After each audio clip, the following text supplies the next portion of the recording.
அழைக்கின்றாரே நம்ம அண்ணா சாமி அழைக்கின்றாரே. மாயன் மயம் ஆன்மீக அன்பர்களுக்கெல்லாம் என்னுடைய அன்பான ஆசீர்வாதத்தை தெரிவித்துக் கொள்கிறேன். மாயன் மயன் உங்கள் நலன் பொருட்டே இறையருளாலும் குருவர்களாலும் தொடர்ந்து நவ கிரகனுடைய பேச்சையை சொல்லி வருகின்றேன். அந்த கிரகன் தரக்கூடிய நற்பலன் கெடுபலன்களை எல்லாம் சொல்லி வருகின்றேன். அந்த வகையில் பார்க்கும் பொழுது சோடி பிரசனம் என்று சொல்லக்கூடிய ஒரு அற்புதமான கலையை உங்கள் நலன் கொண்டு தானே பேசி வருகிறேன். அந்த வகையில் பார்க்கும் பொழுது சமீபத்துல தான் குரு பயிற்சியை சந்தித்தோம். ஏற்கனவே சனி பயிற்சியை கடந்து விட்டோம். இந்த வருடத்தினுடைய இறுதியில பாத்தீங்கன்னா ராகு கேது பயிற்சியை சந்திக்க போயிட்டோம். இப்படி கிரகங்கள் பயிற்சியாக, ஆனா வாழ்க்கையில எந்த மாற்றமும் இல்லை, எந்த பயிற்சியும் இல்லை என்று கலங்கியவர்களுக்கெல்லாம் நான் சொல்வது சோழி பிரசனத்துல 2 தான். ஒரு மனிதனுக்கு நல்ல தசாபுத்தி நடந்தால் மட்டும்தான் முழுமையான பலனை அனுபவிக்க முடியும். அதே நேரத்தில் நவ கிரகங்கள் தரக்கூடிய யோக பலன், அந்த யோக பலன் இருந்தால் மட்டும்தான் கெடுபலனை குறைத்து நற்பலனை பெற முடியும். எல்லாருக்கும் நம்ம வாழ்க்கை இருக்குதுங்க, நல்ல வாழ்க்கை இருக்கு. ஒன்று இருந்தால் ஒன்று இல்லை. நல்ல மனைவி, நல்ல கணவன், நல்ல பிள்ளை இருந்தால் தொழில் இல்லை. நல்ல தொழில் அமைந்தால் நிம்மதியான வாழ்க்கை இல்லை. நல்ல தொழிலும் நிம்மதியான வாழ்க்கை இருந்தால் ஏதோ இடம் புரியாத ஒரு தவிப்பு, அடிவயிற்றிலே ஒரு பயத்தை சந்திக்கிறோம் அல்லவா? இதுக்கெல்லாம் காரணம் என்னன்னா யோகம் இருக்கணும், அனுபவிக்கணும், அந்த பிராப்தி வேணும். அந்த வகையில் பார்க்கும்போது ஒரு அற்புதமான ஒரு யோகம் தான் கஜகேசரி யோகம். அந்த கஜகேசரி யோகம் என்றால், கஜம் என்றால் நமக்கெல்லாம் தெரியும் யானை, யானையின் பலத்துக்கு ஈடு.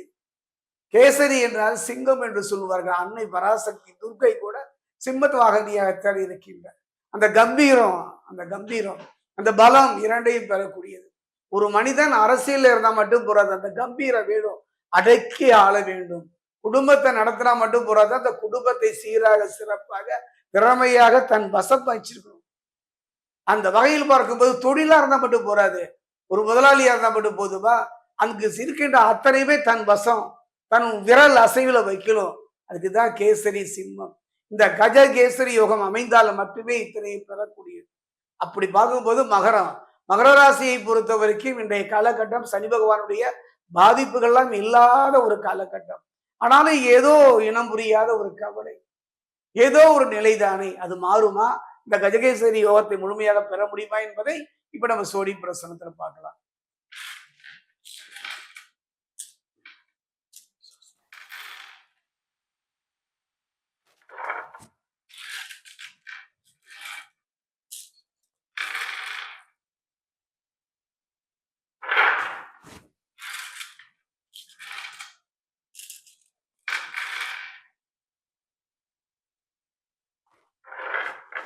மகர ராசியை பொறுத்த வரைக்கும் அர்த்தாசம சனி, ஜென்ம சனி, பாத சனி, கண்டக சனி, ஏன் நாக்குல கூட சனி இல்லாத ஒரு காலகட்டம். ஆனாலும் எந்த விதப்பட்ட நற்பலனையும் பெற முடியவில்லையே. எல்லாம் இருந்தும் இல்லாத ஒரு நிலை தானே. நல்ல குடும்பம் இருந்தும் கூட பிரிந்து வாழ்கின்ற ஒரு சூழ்நிலை தானே. நிறைய ஏமாற்றங்களை சந்திக்கின்ற ஒரு காலம் தானே. யாரு நண்பன், யாரு புரிஞ்சிக்க முடியலையே. மனதை இனத்தை பொறுத்தவரை ஒரு குழப்பமான பிரச்சனையான சூழ்நிலை தானே சந்திக்கின்றேன் எங்கெல்லாம் நினைக்கின்றீர்கள் அல்லவா? அதற்கெல்லாம் காரணம் யோகம் வேணும். அந்த வகையில் பார்க்கும் பொழுது பாத்தீங்கன்னா மிதுனத்தில் இருந்து குரு பகவான் கடகம் நோக்கி வந்து விட்டார். கடகம் நோக்கி அவர் வந்தாலும் கூட கடகம் யாருடைய இடம் என்று பார்த்தால் சந்திரனுடைய இடம். சந்திரன் யாரும் மனோகரகன். ஒரு மனிதனுக்கு மனசு மட்டும் தெளிவா இருக்கணும், மனசு மட்டும் சரியாக அமைந்து விட்டாலே போதும். அம்மா சொல்றாங்க பிள்ளையை பார்த்து, அப்பா மனோநிலை நல்லா இருக்கு, போய் பாரு. அப்போ மனசு இப்ப சரியில்லைப்பா, இன்னொரு நாளைக்கு பார்த்துக்கலாம் என்று சொல். அந்த மனசு, அந்த காலம், அந்த நேரம், அதை தருவது யாருன்னா மனோகரகன் சந்திரன். இந்த நேரத்துல இந்த இடத்துல இப்படி செஞ்சாதான் வெற்றியை பெற முடியும். அதை பார்க்கிறோம் இல்லையா? அரசியல்ல, ஆன்மீகத்துல, பொது வாழ்க்கையில அந்த மனோநிலை எப்படி இருக்கு பார்த்தாதான் போதும். ஒரு முதலாளியை தொழிலாளி நெருங்கினாலும், கணவனை மனைவி நெருங்கினாலும், மனைவியை கணவன் நெருங்கினாலும், அப்பா பிள்ளையை நிரப்பினாலும், ஏன் இறைவனே நெருங்கினாலும் அந்த மனோநிலையை அறிந்தே நாம் நெருங்க வேண்டும். அந்த மனோநிலையை தரக்கூடியவன் சந்திரனாக இருந்தாலும் கூட அதை நோக்கி நகர்த்துபவன் குரு தானே இல்லையா? அப்படிப்பட்ட குரு பார்க்க கோடி நன்மையும் புண்ணியமும் தானே. அப்படிப்பட்ட அந்த கஜ கேசரி யோகம் என்று சொல்லக்கூடிய நல்ல தொழில ஆனா நிர்வாகத்தை பண்ண முடியலையே, நல்ல குடும்பம் நிம்மதியா நடத்த முடியலையே, ஒரு போராட்ட களமாக இருந்த மகர ராசிக்காரர்களுக்கு இந்த கஜகேசரி யோகத்தை பொறுத்த வரைக்கும் ஒரு நல்ல யோக பலனை தரும். மகரம் 7ல களத்திர குரு பாத்தீங்கன்னா, 7ல களத்திர குருவாக இருந்தாலும் கூட குடும்பத்துல ஒரு குழப்பம், குடும்பத்துல ஒரு நிம்மதி இல்லை, குடும்பத்துல ஏதோ இழந்த ஒரு நிலை, குடும்பத்தை பிரிந்து வாழ்கின்ற ஒரு நிலையை சந்தித்த உங்க வாழ்க்கையில இந்த கஜகேசரி யோகம் அற்புதமான யோகம் அனைத்தரும். தவித்த வாய்க்கு தண்ணீர் தரும், பசித்த வயிற்றுக்கு உணவு தரும். அப்படிப்பட்ட ஒரு சூழ்நிலை இந்த காலகட்டத்தில் தான் ஒரு மனிதன், நான் சொன்னேன் அல்லவா, ஒரு மனிதனுடைய வாழ்க்கையில எந்த கிரகம் எப்படி தந்தாலும் அது கர்மாவினுடைய பலன் தானே. ஆனா அந்த முழு பலனை நீங்க அனுபவிக்கணும்னா நல்ல தசாபுத்தி இருக்கணும், நல்ல யோக பலன் பெறணும். அப்பதானே அனுபவிக்க முடியும். 100 ஏக்கர் நிலம் இருந்தாலும் கூட கடுமையான நோயினால் பாதிக்கப்பட்ட வண்டி வாகனம் ஆடு படை அம்பு அத்தனை இருந்தாலும் உடல் ரீதியா மன ரீதியா பாதிக்கப்பட்ட அனுபவிக்கிற பிராப்தி வேணுங்க. ராசிநாதன் யாருன்னு பாத்தீங்கன்னா சனிதானே. சனி சாதகமாக இருக்கின்ற ஒரு காலகட்டம். அதே நேரத்துல பாத்தீங்கன்னா 7ல குரு ராசியை பார்ப்பது ஒரு நல்ல அமைப்பு. குரு பகவானுடைய பார்வை அற்புதமான அந்த 7ஆம் பார்வை பெறுகின்ற ஒரு நல்ல சந்தர்ப்ப சூழ்நிலை அமையும். அதே நேரத்தில் ஆத்மகாரகன் என்று சொல்லக்கூடிய சூரியன் மிதுனராசிக்கு வரும்பொழுது உங்கள் ஆற்றலை அதிகரிக்க செய்வார்.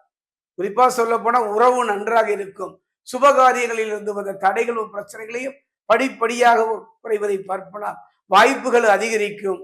அதே நேரத்துல பாத்தீங்கன்னா செவ்வாய் ஆட்சி நிலை இருப்பதாலும் அவர் சுக லாபாதிபதியாக இருப்பதனால நல்ல முன்னேற்றத்தை தருவார். வீடு வாங்குவதற்கும் மனை வாங்குவதற்கும் அந்த வீடு மனையிலிருந்து வந்த பிரச்சனைகள் படிப்படியாக குறைவதற்கும் அற்புதமான ஒரு யோக பலம். அதே நேரத்துல ஆன்மீகத்துல அரசியல பொது வாழ்க்கையில் இருப்பவர்கள் சற்று கவனமாக இருக்கணும். மன ரீதியான பிரச்சனை ஒண்ணு சொல்றேன் கேளுங்க. ஒரு மனிதனுக்கு உடல் ரீதியான பிரச்சனை வந்தா கவனிக்கிறது மருத்துவம் இருக்கின்றது. இந்த மன ரீதியான பிரச்சனை வந்துவிட்டால் அதை விட ஒரு கொடுமை எதுவும் இல்லை. அந்த நிலை மாறும். மன ரீதியாக வரக்கூடிய பிரச்சனைகளை எல்லாம் படிப்படியாக இந்த கஜகேசரி யோகம் உங்களை மாற்றும். சிறிய தவறுகளும் பார்த்தீங்கன்னா பெரிய பிரச்சனைகளை உண்டாக்கும். கவனமாக இருந்து விட்டாலே போதும். என்னுடைய அனுபவத்துல பொன் வைக்கும் இடத்துல பூ வைப்பது போல நல்ல மாற்றமும் நல்ல முன்னேற்றத்தையும் தரக்கூடிய அற்புதமான ஒரு தருணம் மகராசியை பொறுத்தவரைக்கும் இருந்தும் இல்லாத ஒரு நிலை. பகைவர்கள் உங்களை சுற்றிலும் யாரு நல்லவன் யாரு கெட்டவன் அத்தனை பகைவர்களையும் சந்திக்கிற ஒரு காலகட்டம். நிம்மதியான தருணம்.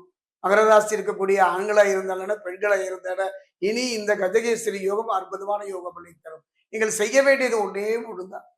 குரு குரு தோஷம் இருக்கும் என்று என் மனம் தோன்றுகிறது. சோழி பிரசன்னத்துல குரு தோஷத்தை நீர்க்க வேண்டுமானால் அற்புதமான எளிய பரிகாரம் பிரகஸ்பதி என்று சொல்லக்கூடிய திருத்தணி பாதசனீஸ்வரர் ஆலயத்துலதான் பிரகஸ்பதிக்கு ஒரு கோயில் இருக்கு. நம்ம எல்லாம் குருனா தட்சிணாமூர்த்தி நினைக்கிறோம். இல்லைங்க. தட்சிணாமூர்த்தி லோக குரு, சனகாதி முனிவர்களுக்கு குரு.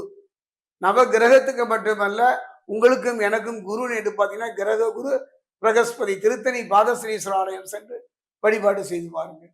அற்புதமான யோக பலனை இழந்ததை திரும்ப பெறுவதோடு கவலையற்ற பயமற்ற ஒரு வாழ்வை இந்த கஜகேசரி யோகம் மகர ராசிக்கு தரும்.